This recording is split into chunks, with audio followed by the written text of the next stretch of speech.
सभी भक्तगणों को, प्रभु भक्तगणों को प्रणाम। आइए आज हम चर्चा करते हैं इस टॉपिक पर कि लालच नहीं करना चाहिए। वेद पुराण शास्त्रों ने, महापुरुषों ने, महात्माओं ने, सभी सज्जन पुरुषों ने ये कहा है कि लालच नहीं करना चाहिए। लालच से अपने को ही नुकसान होता है, अपने को ही धोखा मिलता है। संतोष और धैर्य रखना चाहिए। लालच बहुत खराब चीज़ है। लालच करना अच्छा नहीं है। इसके बदले में महापुरुषों ने बताया है कि संतोष और धैर्य रखिए, भगवान पर भरोसा करिए। किसी दूसरे की चीज़ को देख करके लालच में नहीं पड़ना चाहिए। लालच करने से जहाँ व्यक्ति के व्यक्तित्व का ह्रास होता है, वहीं अपना नुकसान होता है। आइए हम विस्तार से एक कहानी के माध्यम से, एक कथा के माध्यम से ये समझते हैं कि लालच नहीं करना चाहिए। एक गांव में एक पंडित जी अपनी पत्नी और पुत्र के साथ रहते थे। पंडित जी की दिनचर्या भगवान का भजन, भगवान के नाम का स्मरण, जप, यही उनका कार्य था। गांव वाले पंडित जी की कथा को नहीं सुनते थे, ना कथा पूजा पाठ के लिए बुलाते थे। कोई आए थे नहीं तो पंडित जी गरीब थे, जो कुछ मिल जाए अपना खा पी करके जीवन निर्वाह करते थे। पंडितानी बड़ी नाराज, पंडित के ऊपर बहुत नाराज कि आप कुछ करते नहीं, बस भगवान का भजन, पोथी पत्रा, यही कथा भागवत अपने द्वारे करते रहते हैं और भूखों मरने की कगार पर हम लोग हैं। इस गांव वाले आपकी कथा को नहीं सुनते हैं, पूजा पाठ आपसे नहीं कराते हैं, तो आप दूसरे गांव में जाइए, वहाँ देखिए, वहाँ के लोग कुछ आपसे पूजा पाठ कराएं, कुछ आए हो तो जीवन तो निर्वाह हो। पंडित जी दूसरे दिन सुबह अपने दैनिक क्रिया से निवृत्त होकर के पोथी पत्रा लिए और दूसरे गांव की ओर चल दिए। रास्ते में एक विशालकाय बरगद का पेड़ पड़ा, तो पंडित जी ने सोचा कि इसी बरगद के पेड़ के नीचे आसन जमाएं, आज भगवान की कथा एकांत में भगवान को ही सुनाएं। भगवान की मर्जी। उन्होंने आसन बिछाया और अपना पोथी पत्रा खोला, भगवान की कथा पढ़ने लगे। जब भगवान की कथा पढ़ने लगे तो उसी समय उस पुराने बरगद के पेड़ से एक पुराना काले रंग का नाग देवता निकले और पंडित जी के सामने आकर बैठ गए। पंडित जी अपना कथा में मस्त, नाग देवता पंडित जी की कथा सुनने में मस्त। जब पंडित जी ने देखा कि नाग देवता भगवान की कथा सुन रहे हैं, तो उन्होंने और बढ़िया से खुश होकर कथा कही। कथा समाप्त होने पर नाग देवता पंडित जी को प्रणाम किए और एक स्वर्ण मुद्रा दिए। चलते समय पंडित जी से उन्होंने कहा कि आप रोज आइए, कथा को सुनाइए हमको, हम एक स्वर्ण मुद्रा आपको रोज देंगे, लेकिन इस बात को किसी से बताना नहीं। पंडित जी ने कहा ठीक है। स्वर्ण मुद्रा ले जा करके पंडितानी को दी। पंडितानी बड़ी खुश। इसी तरह पंडित रोज आते नाग देवता को भगवान की कथा सुनाते और रोज एक स्वर्ण मुद्रा लेकर के जाते। पंडित जी की तरक्की देखा। पंडित जी धन संपदा के मालिक हो गए। उनके यहाँ कोई कमी नहीं थी। परिवार बड़ा खुश चल रहा था। लेकिन गांव वालों को रहाइश नहीं हुई। गांव की औरतें पंडित जी की पंडितानी से कहा कि ये आपके पास तो कुछ भी नहीं था, आप गरीब थी। पंडित जी कहाँ से कितना धन लाते हैं कि आप अमीर होती चली गई? पंडित जी से पूछिए और इकट्ठे मंगवा लीजिए, आप बड़े आदमी हो जाइए। पंडित जी को जाने आने से भी फुर्सत मिल जाएगी। पंडितानी ने सोचा ये तो सही कह रहे हैं। अच्छा चलिए आज पंडित जी से पूछते हैं। पंडित जी जब आए, उनको स्वर्ण मुद्रा दिए पंडितानी को। तो पंडितानी ने कहा कि आप ये बताइए आप कहाँ से लाते हैं ये स्वर्ण मुद्रा? उन्होंने कहा तुमको जो है आम खाने से मतलब है कि गुठली गिनने से मतलब है? हम कुछ भी करके लाते हैं। आप जो है इसको पकड़ो और अपना काम देखो। उन्होंने कहा नहीं बताना पड़ेगा, बताइए। बड़ी जिद किया। तो पंडित जी ने बताया कि हम जाते हैं यहाँ से दूर विशालकाय बरगद का पेड़ है, उसी के नीचे कथा पढ़ते हैं और नाग देवता निकलते हैं, कथा सुनते हैं और एक स्वर्ण मुद्रा देते हैं, वही लेकर आता हूँ। पंडितानी ने कहा ठीक है। पंडितानी ने रात में सोचा कि रोज रोज एक एक स्वर्ण मुद्रा लाते हैं, लड़के को कह दें वो जाके नाग देवता को कथा सुनाए। नाग देवता जैसे ही मुड़े, कुल्हाड़ी से उसका सर काट के सारी स्वर्ण मुद्राएं उठा ले लड़का। उसने लड़के को अपने ऐसे समझाया और रात में 3 बजे उसको उठाया। नहा धो करके पोथी पत्रा पंडित जी का कहा कि लेके जाओ नाग देवता को कथा सुनाना। जैसे ही चलने लगे उनको कुल्हाड़ी से उनका सर काट देना और सारी स्वर्ण मुद्राएं लेते आना। लड़का गया, आसन बिछाया, कथा पढ़ने लगा तो नाग देवता आए कथा जो है सुनने के लिए। कथा समाप्त हुई। जैसे ही नाग देवता स्वर्ण मुद्रा लाने के लिए मुड़े बरगद की तरफ, वैसे ही पंडित जी का पुत्र कुल्हाड़ी से नाग देवता के ऊपर प्रहार किया। नाग देवता का सर तो नहीं कटा, उधर नहीं लगा सर की तरफ, लेकिन पूंछ कट गई। नाग देवता मुड़े और पंडित के पुत्र को डस लिया, काट लिया। उनका पुत्र मर गया, वहीं गिर गया। अब पंडित जी उठे इधर सवेरे 4 बजे, नहाए धोए, अपना पोथी पत्र ढूंढने लगे तो पोथी पत्र न मिले।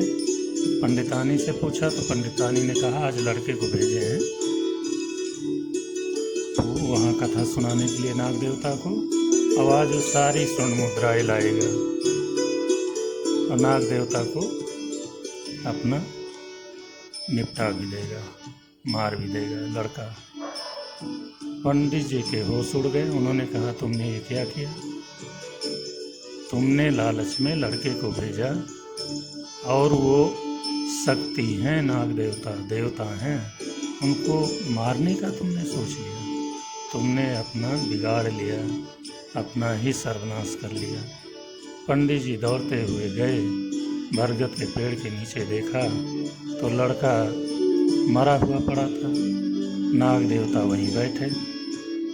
नाग देवता ने कहा कि पंडित जी आपने लड़के को भेजा अपने स्थान पर और ये हमारी पूंछ काट दिया, मुझ पर प्रहार किया, तब हमने इनको काट लिया। पंडित जी बोले इनको अच्छा कर दीजिए। उन्होंने कहा कि इनको अच्छा नहीं होना है, अच्छा नहीं करूँगा, आप इनको लेके जाइए, अपना क्रियाकर्म करिए और आज के बाद से आप मुझे कथा भी सुनाने ना आइएगा। तुम्हारा जितना मैंने धन संपत्ति दिया है वो सब नष्ट हो जाएगा। नाग देवता ने श्राप दे दिया। पंडित जी बालक को लेकर आए, पंडितानी को बताए सब कहानी कि तुम्हारी लालच की वजह से सारी धन संपदा नष्ट हो गई और मेरा ये पुत्र जो है चला गया। पंडितानी पश्चाताप कर रही हैं, रो रही हैं। रोने धोने से क्या होता है भैया? लालच नहीं करना चाहिए। लालच करने पर ही पंडितानी ने अपने पुत्र को जो है गंवा दिया और सारी धन संपदा नष्ट खुद ही करवा लिया। इसीलिए कहा गया है कि लालच नहीं करना चाहिए।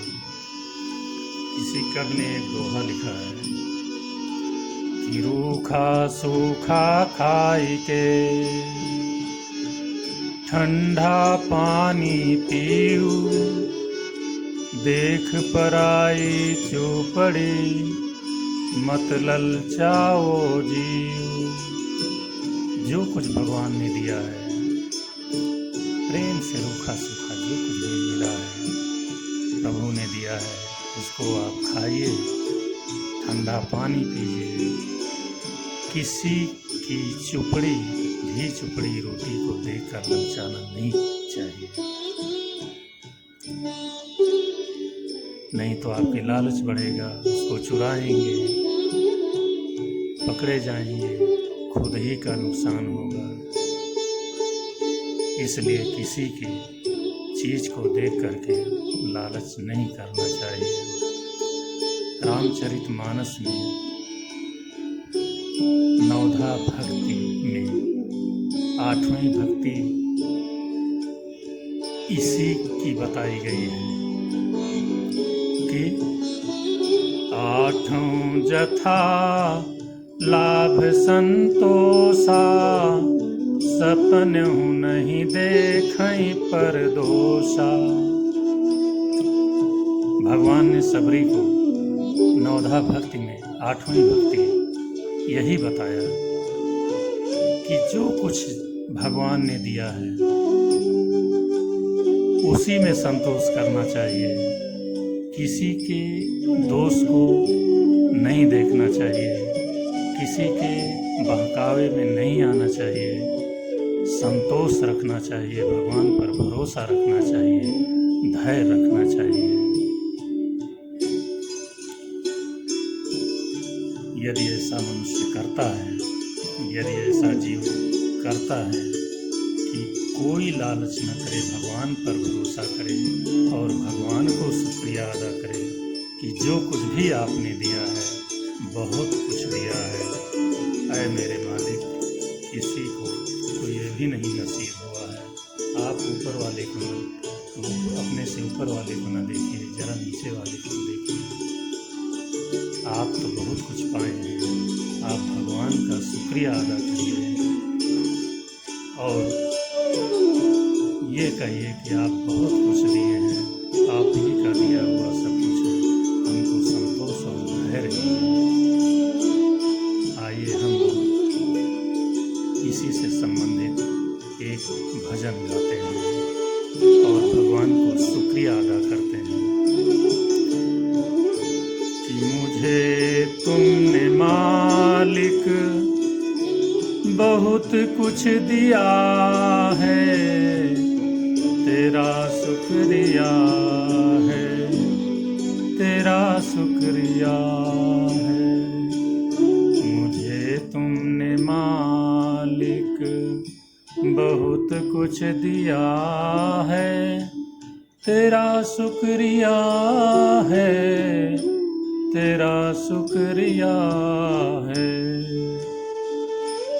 ये जायदाद दी है, ये औलाद दी है, ये जायदाद दी है, ये औलाद दी है।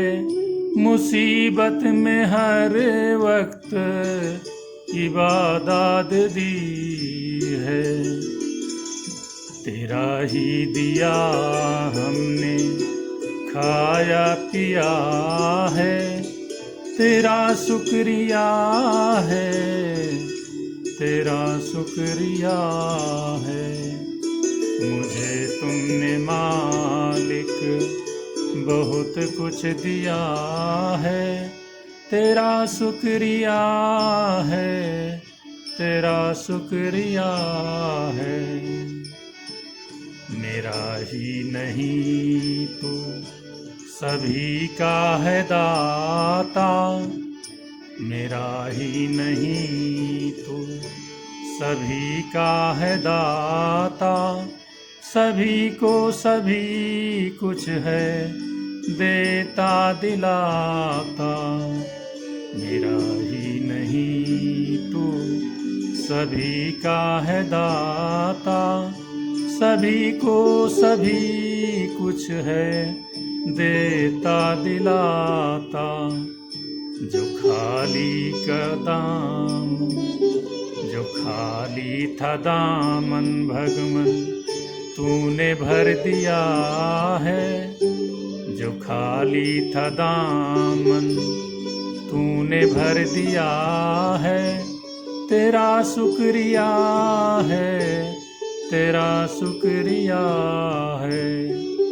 मुझे तुमने मालिक बहुत कुछ दिया है, तेरा शुक्रिया है, तेरा शुक्रिया है।